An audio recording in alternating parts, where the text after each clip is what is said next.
Making Time, a show hosted by me on the Syndicate Network for creators by creators, where I interview people in the space, whether they be artists or space hosts or project owners, and ask them a little bit about themselves.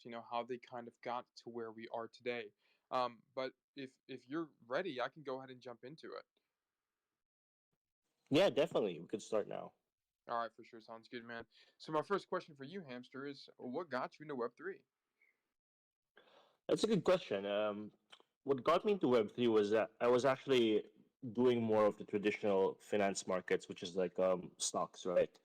And honestly, my portfolio wasn't doing that well. So I wanted to take on more riskier offerings. And one of the things I saw that a lot of young people were talking about was cryptocurrency, right? So I got into Bitcoin, well, not really Bitcoin, but more of Ethereum early in 2017. So I missed I mean, this is the first time I got into such a hype cycle. They actually missed my exit. So my first ever cycle in cryptocurrency space, I lost money. So I actually quit the space from 2018 and only got back in 2021 because of NFTs.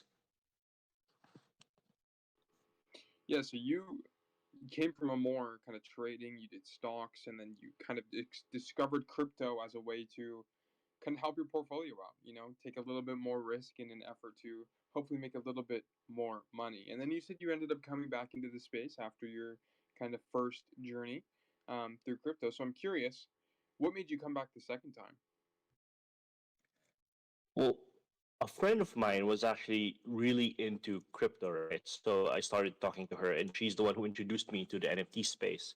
So I was really curious about the NFT space because that was a time, late 2021. So it was October 2021, where you already had a lot of news of the successful Ethereum projects, right? So I knew what NFTs are. So I just didn't know how to go about it. And I initially thought I would enter the Ethereum NFT space, but I thought that the opportunities there were already dry because by October of 2021, a lot of the big pumps already happened, right? You already had CryptoPunks, you already had Bored Ape Yacht Club. So I started in Solana because I thought it's much earlier. And it's funny because when you're starting out in NFTs, you literally think any hold that you do will become the next Bored Ape, right? So you forget to sell, you really max hold everything. And I learned a lot of lessons from that. It actually mirrored the lessons that I learned in 2017. Yeah, right. Like whenever we first come into this, I love how you mentioned that.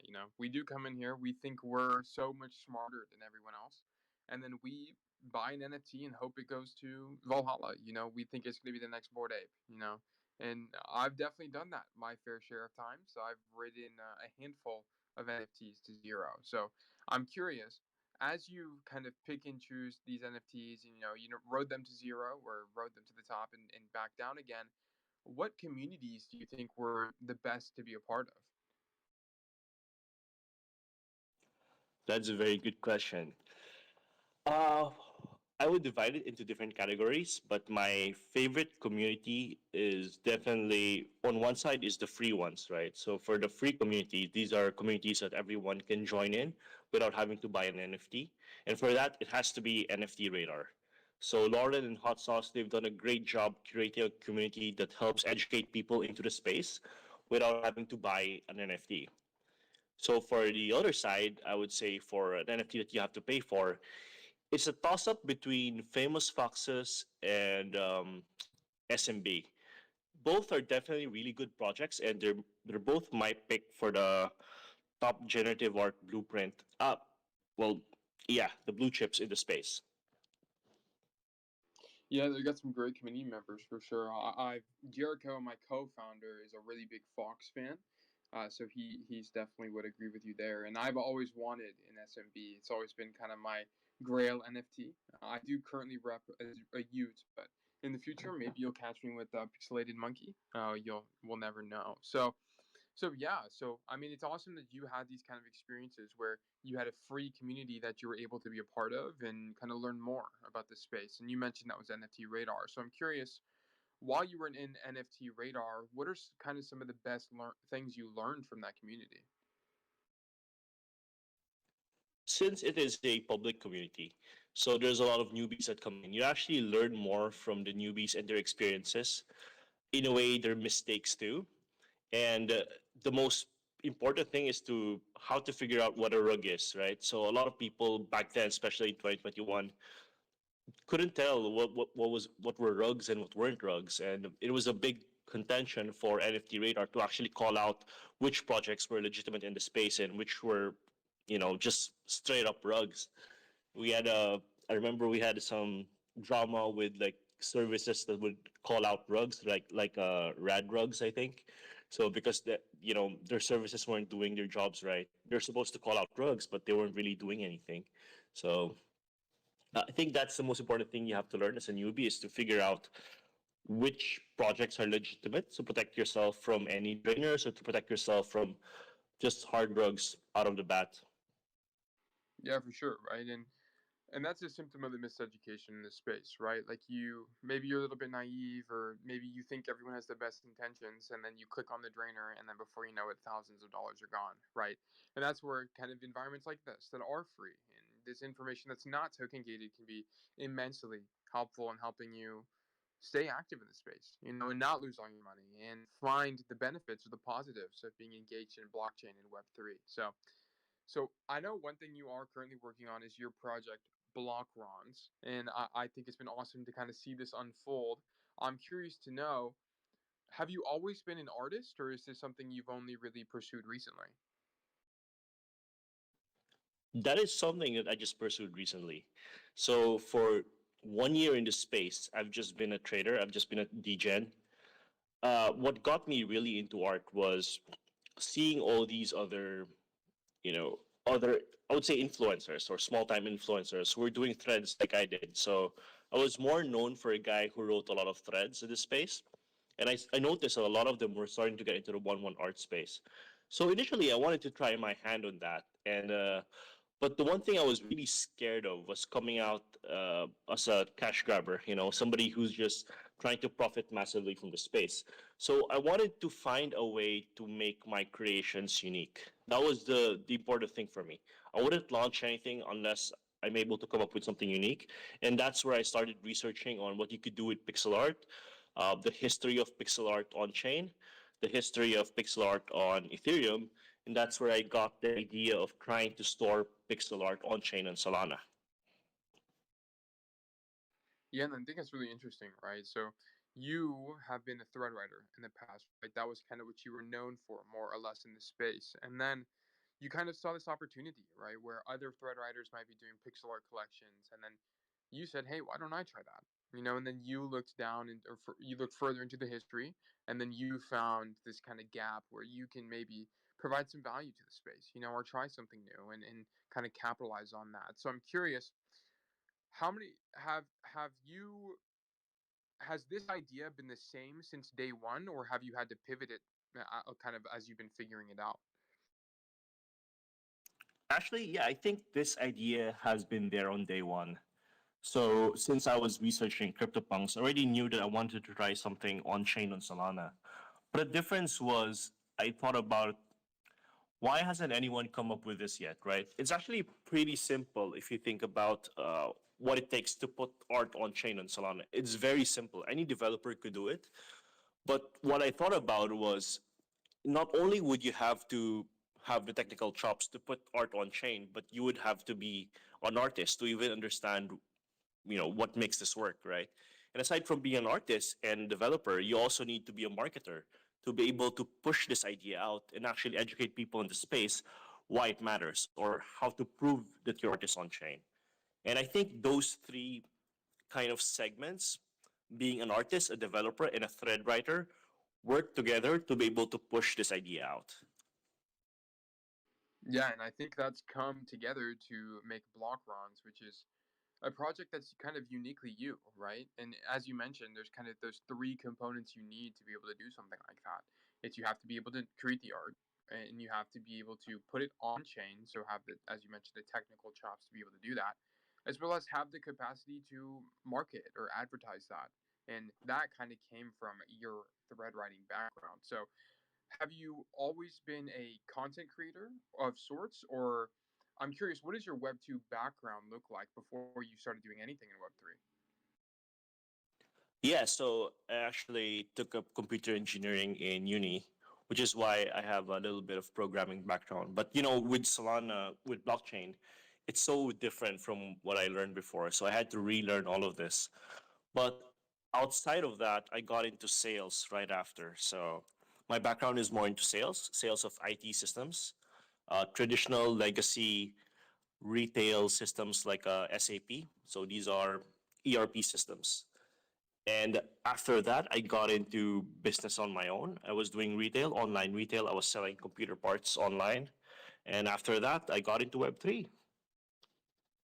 Yeah, and I think the kind of tumultuous journey you've had, right? So you said you went to you went to school for computer science or computer engineering, and then you did sales, and then now you're kind of just exploring things on this new horizon. And I think that's one thing that's awesome about all of Web 3, right? Where we all come from these different backgrounds and different experiences, and kind of amalgamate or aggregate or kind of what's the word I'm looking for? Congregate here. We all kind of bring our own value in ways that we see fit. In your situation, you became a thread writer, and you just kind of gave value into the ecosystem that way. And then lo and behold, it's kind of led you to the opportunities you're afforded today. So I'm curious, what keeps you motivated, or what gets you out of bed in the morning? Well, initially, when I started Block Runs, right, I really thought of it just an experimental art project. So it's something wherein I could create something that has an impact in the space for being a historical first.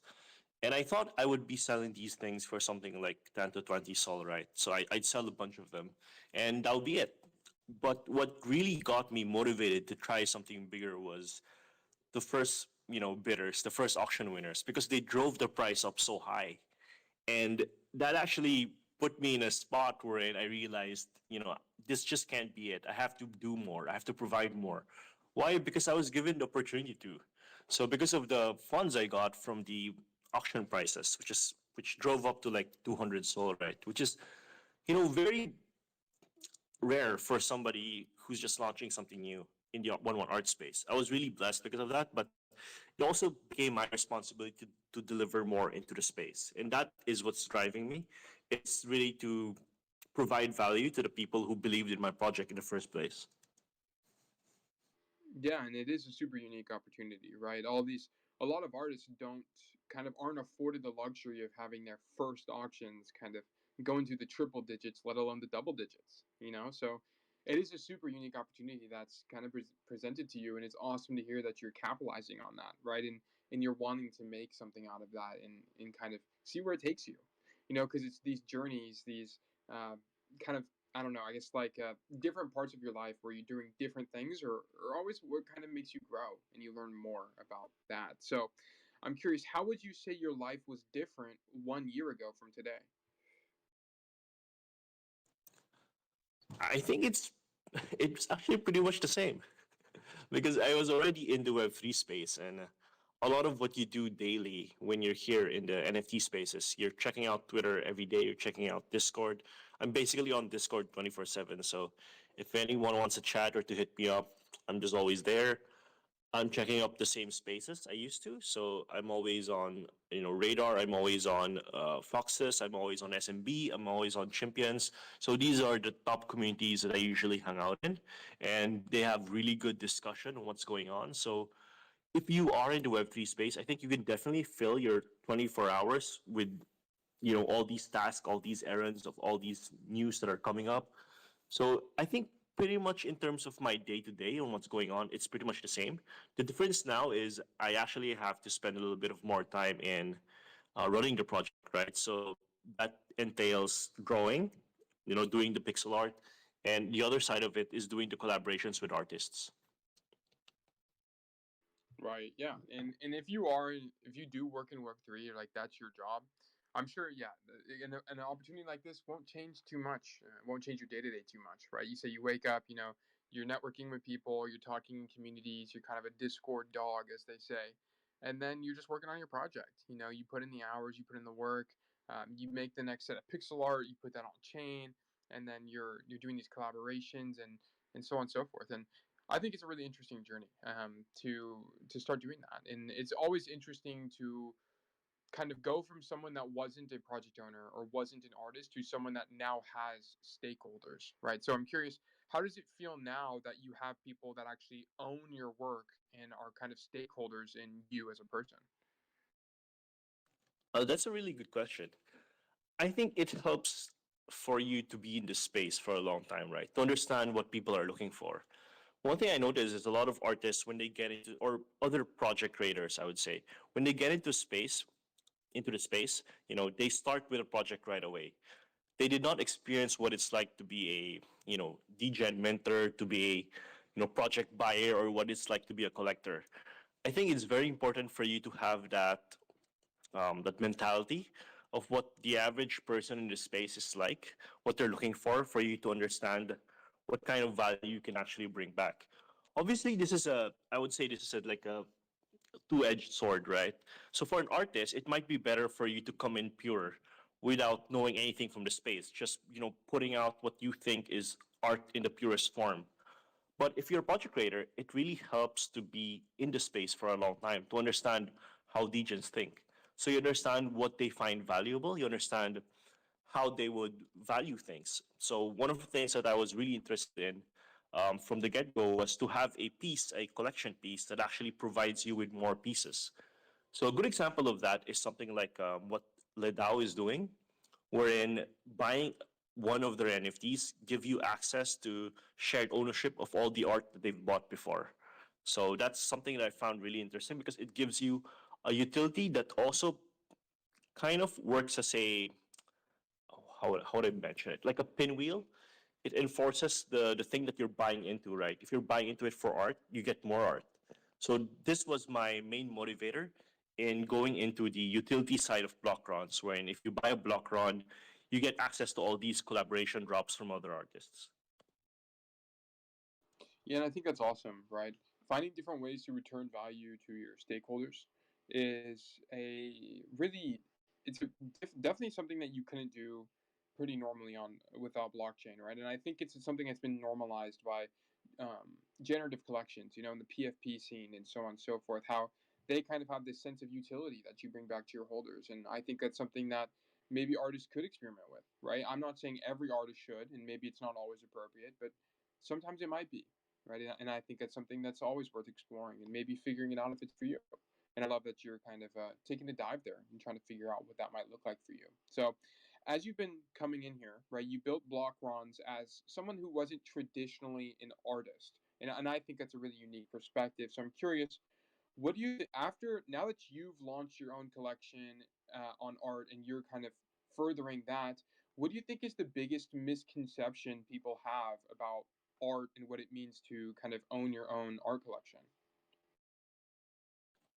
It would definitely be the amount of time and effort you have to put in marketing. So I remember when I was starting out as a collector early on.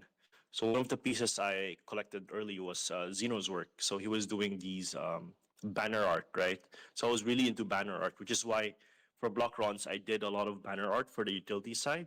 But when I was in his Discord, I remember asking him a question, and that question was, what he thinks about all these new artists coming in from countries like Southeast Asia. So there's a lot of really talented artists coming in.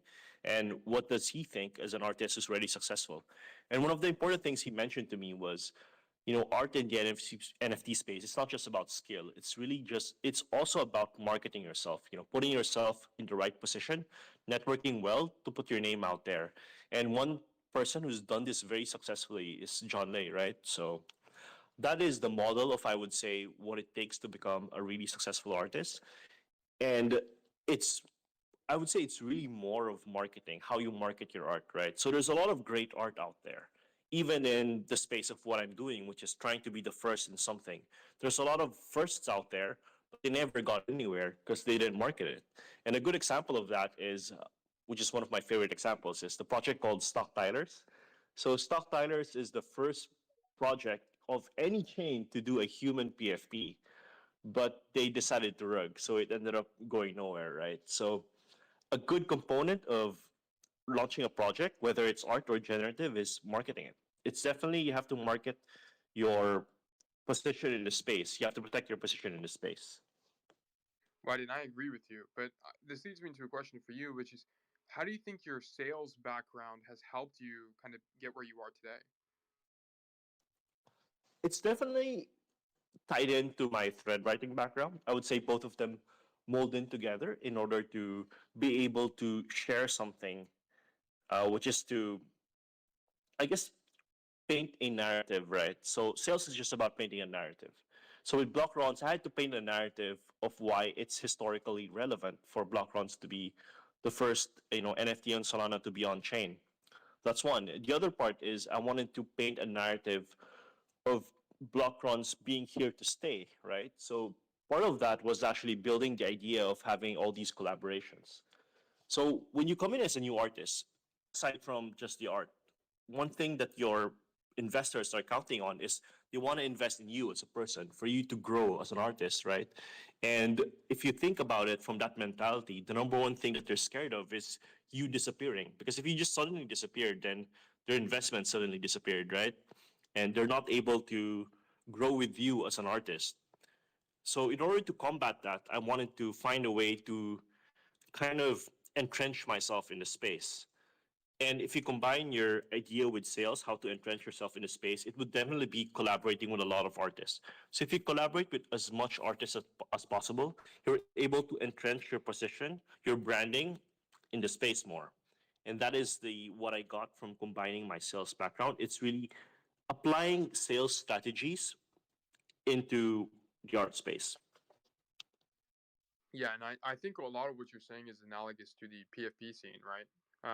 Like my background is I'm a project owner, and I've done a mint, and I run a project, and I'm working on another project right now. And a lot of what you say, like the sales component of that, and being basically omnipresent, always being around, is an idea that's relevant for everybody in Web3, right? And that's doing collaborations, that's networking, that's being in Twitter Spaces, that's being active on Twitter, right? Things along those lines are always important, because one thing we always have to keep in mind is Web3 business owners, or artists or whatever, is people they're betting on us, and if we suddenly disappear or we become inactive, there's a sense of hesitancy that comes right from our investors. So I mean, I agree with what you're saying, and I'm interested to know, like, what has been the biggest barrier you've run into as you've been creating block-rons? That's an interesting question. I would say the biggest barrier that it was really updating myself with the development knowledge in blockchain. So the specific difference between Solana programming and Ethereum programming makes it so much more difficult for a newbie to actually put art on chain. So just to dive a little bit in the background, Solana is stateless programming, which means it's not the programs are not able to store state, which is like variables on chain. Unlike in Ethereum, it's much easier to actually store NFT or data on chain. It's just expensive because of the gas fees, which is why not a lot of projects do it. But on Solana, it's the other way around. It's harder to do it from a programming perspective, but it's cheaper to put the data on chain. So figuring out how to do that from somebody whose programming background was like programming what it was 10 years ago, right? I did not know anything about Rust. I did not know anything about um, even the IDE, the development environment that they use nowadays, which is Visual Studio Code. I've never used it. I had to learn how to use it just to figure these out. And it's been an interesting journey, and definitely it helped a lot. I have to give shout out here to YouTubers who actually did tutorials on how to program on Solana. That would be Saul Andy. He has an amazing series of tutorials that teaches you how to go from somebody with little programming knowledge into a kind of a full stack Solana developer. So shout out to him. That helped a lot. Yeah, I love to hear that, right? These people who create videos or tutorials or anything along those lines that really help you become acquainted to and kind of familiar with blockchain technology or development or anything like that is always super awesome. And I'm glad that you were able to figure it out. You had these people who were able to teach you, and kind of get your brain going on how to maybe make this happen on Solana. And I think it's interesting you mentioned the storing on chain thing, right? You say on ETH you can store states, but you can on Solana, and I didn't know that. I'm not very super technical guy, but I think stuff like that is always interesting to know. Um, so another question I have for you is, as you've kind of gone through your life, right, and you've come from out of college, and then you did sales, and then now you're in Web3. I'm curious, what do you think is the best part of yourself? What do you mean? In what sense? It could be in any sense. Like, what do you think is your best characteristic or your best trait? I think it's learning about new things. So being able to take risk and actually apply yourself, just get yourself out there, learn new things helps a lot massively, I would say. It's the number one difference between me now versus me a year ago. It's definitely trying out new things, forcing myself to learn new things, especially in this space where it's moving so quick. You're actually getting more and more opportunities every day. Yeah, for sure. Things are always growing here. So you mentioned risks, and I'm curious, what risks do you think are worth taking? That is a very, very good question. So the number one risk I took from 1 year ago until now was just holding on to Solana. So I never sold my soul, which is why I missed out on the massive opportunity when I went up to 200 plus and it went down to 8. So yeah, I held on to my soul the whole ride. I do believe in the community. I strongly believe in the blockchain. I strongly believe in Solana as a product, which is why I held on to it. But I definitely need to learn how to time my exits because, as a project owner, you have to start thinking about how to work in USDC or in USD, not just in Solana. Yeah, for sure, right? Like, and that's something a lot of project owners had to learn the hard way, right? They did their mint back in maybe March or sometime during the bull, and then they held their entire treasury in Solana rather than a stable coin. And then after the bear market came along and FTX crashed and so on and so forth, like some of these projects got absolutely obliterated. So I mean, I agree, right? It's sometimes you do have to kind of find that balance between risk on, right, which is like holding crypto and so on and so forth, and risk off, which is holding stable coins and having a stable treasury and being able to kind of do it that way. So we are coming up to the toward the end of the show, so I will ask you a handful more questions, maybe two or three more questions, and then we'll go ahead and wrap up the show. But I am curious, what is the kindest thing someone has done for you in Web3? The kindest thing someone has done for me. That's a tough one to answer. I think every day you notice small acts of kindness, and it adds up. It definitely adds up. It's the small things like somebody to ping you on Discord, when it's wallet collection time, or somebody who's willing to go out of their day to actually go on a public chat and point out a new project that's coming up, right? Not in a shilling kind of manner, but just because it's interesting and that catches your eye, right? Another one is people who go out of their way to protect others from getting drained. I think that is super important in the space. People who warn others what projects have red flags on them, what's going on in the background of people who are getting rugged or getting drained, doing analysis on these things. These are really important, and these are the kindest everyday things you could do as a normal, member of the Web3 space. And I really appreciate those people. Yeah, man, and I appreciate people like you who kind of give us the shout out. I appreciate that. I'm a Discord security guy, and I kind of help people to stop them getting drained. And it's small things like that that really do make a difference in this space, right? There's only a handful of these Discord security guys, but they keep thousands of people secure. So, I mean, I agree, right? There's always kind, small things that happen each day, and we should always appreciate them, you know. And sometimes you don't see them; they're invisible. But other times, whenever you do start to notice them, they really stand out to you. And those small things can make really do add up to make a world of difference. So, um, as you've been figuring all of this out and you've been undergoing your Web3 journey, what is the best compliment someone has ever told you? Somebody who got into art just pretty recently. It's somebody. I think the best compliment I got was how much they like the PFPs I've made. So it took me quite a while to, because the entire idea behind block runs was I wanted to be kind of like the CryptoPunks of Solana, without copying the CryptoPunks, you know, stereotypical look, right? So if you look at all the other punk derivatives, they all copy uh, the same shape, right? It's the same head shape, the same the same positioning of the eyes, the nose, and everything. So I wanted to make sure that the block runs was actually drawn from the ground up. So it took me a lot of experimentation to get this certain look, which is distinct from the other. If you look at the other human PFPs in the space, it's quite distinct, right? So the best compliment I ever got was somebody who appreciates the look of the block runs. For me, sometimes, you're, of course, as an artist, you're the most critical of your own work. So I always thought that, these things look bland, or I should put more pop into it. But, some of the people who bid up on my auctions told me that they really like the PFPs, and that really warms my heart. Yeah, for sure. And as you mentioned, like artists are often their worst critics, I'm not an artist myself, but I am a songwriter, and I look at my own songs and I feel I pick them apart. I get overly critical, and whenever I do hear someone say they enjoy it or they like what I'm doing, it's always almost inspirational. It feels great for once, and it's kind of like maybe I am in my head a little bit. So I agree with what you're saying for sure. So, um, and this has been an awesome conversation, Hamster. I loved learning more about you and kind of what got you into block runs and maybe and what you're working on now. So I'm curious, what are you most excited for?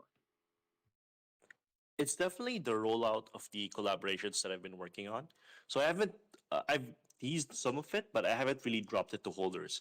So I think it's really fun for a holder of a block run once these collaborations start rolling in, right? So the idea of my utility for block runs is this thing called Block Run Loreworks. So what it is me collaborating with up to 100 artists, building all these banner arts as a direct airdrop to my holders. So midway through, you'll expect a new auction winner to be airdropped like 30 pieces of banner art, once they win the auction, because it's up to 100, and I'm giving it to every single holder. So, which is the current holders and any future winners. So, I think it'd be really exciting for somebody who just got onto block runs, just receive this wealth of art, which I've collected from different artists. And that is something I'm very excited to see and for people to appreciate. Yeah, I think it would be awesome to be the 100th guy and then just get not only do you get the block run PFP, you also get 100 banners. That would be pretty sick. I feel like that would be a really awesome experience. And I think one thing I've kind of placed a lot of value on recently is making experiences for your holders, right? So for you, it would be not only do you get a block run, you get 20 other pieces and airdrops down the line. And stuff like that it really does go a long way as a project owner and as someone who's kind of facilitating a community, and growing that and trying to make something happen there. But this has been an awesome show, Hamster, right? I've enjoyed talking to you, kind of learning more about your perspective and what it's like to be a newer dev and a newer artist on Solana and kind of your journey, kind of putting all that together. So I will ask you one last question and then we'll go ahead and wrap up the show. So I'm curious, if you had to start over in Web3, what would you do differently? I would definitely, hmm, if I were to start over Web3. I think I would pretty much start in the same scenario, right? I would definitely get into thread writing first because you need a platform to market anything that you create. So even if you want to be a creator down the line, you need the marketing chops or you need the audience for it. And it helps to start writing threads to build that confidence. So you're somebody who's providing free value to the space. And once you have that down, that's when you start launching a project. So I would pretty much, I think I would do it the same scenario, except this time I would probably launch in the bull market rather than the bear market. That's the main difference, I think, if I were to start over. Yeah, I think starting in the bowl would be probably a lot better. I mean, now, I mean, at least things can't get too much worse from here. So I guess that's the upside. But no, I would agree with you. Hopefully. Yeah, hopefully. I agree with you though, right? And I think one thing that's always super important is if you think you have a if you want to be super engaged in Web3 in the future, the best thing you can do now is start building your platform, right? And you said do that, but you were a thread writer, and that's how you kind of got your way in. But for some people, maybe they're not great at writing, and that's okay, dude. Maybe, I don't know, make short form content, get on spaces, make people laugh, make people feel inspired. Just do anything, find how your talents can best be woven into this fabric of Web3 and make it happen, and that don't be afraid to fail. You're bound to fail. Accept it and embrace it. And then you never know what might come out of that. But Hamster, this has been an awesome discussion. Do you have any kind of closing thoughts before I go ahead and rug the space? Yeah, you know what? I think your questions have been really insightful, and I appreciate them. It got me thinking. So, yeah, I appreciate that one, and I hope that more people get to hear the recording of this. Yeah, for sure, brother. I am glad you mentioned that. I'm happy you mentioned that. Just as you say, you're happy when someone commends your art. I feel the same thing about my questions because I do try to be pretty good about those. So I appreciate that, man. Thank you so much. And yeah, once again, this is a show hosted by me, HV Socrates, on the Syndicate Network. This is Making Time, a show for creators, by creators, where we highlight creators in this space and learn more about how they got here and why they're still here to this day. So it's been an awesome discussion. Today we had Hamster Labs up here, the creator of Blockron's a one-of-one NFT collection that is actually on chain. The art itself is on chain. So it's been awesome learning more about you, and I will have another show tomorrow. I don't actually have the space scheduled right now, unfortunately, but I will be scheduling that shortly. So if you are interested in learning about more creators like Hamster, definitely show up tomorrow. I'd love to see some familiar faces around. So once again, thank you guys for being here today on Making Time, and I hope you have a fantastic rest of your day. Bye bye.